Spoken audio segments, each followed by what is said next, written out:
Haka kerteng jong ke St. Paul's Parish apar Shillong, ni pediang sobha ya pi baro, syaka jingrakhi ya ka henriu post nem, Diamond Jubilee, jong ke Parish ke Pynlong haka kat sau Tarik ubenai Nohprah ar hajar ar husan.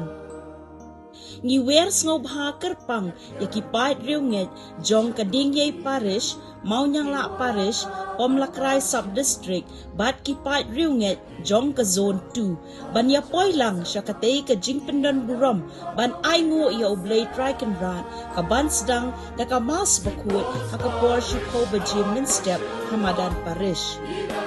Haka por si bajin no sni, on sedang ya ke procession, bat on sa penkut, da ka jingmani sacrament, da Most Reverend Victor Lingdo, Archbishop ka Shillong, bat ka jingpenkut ya ka Diamond Jubilee.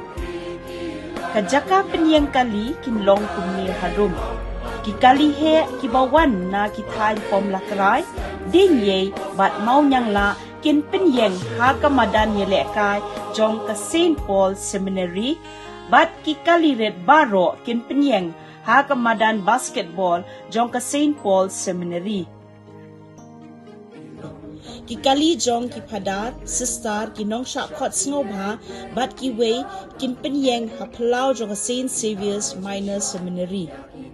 On amsha ban penyeng kali ha surok bah khmat jong ka Yengmani Parish bat St. Saviour's Seminary.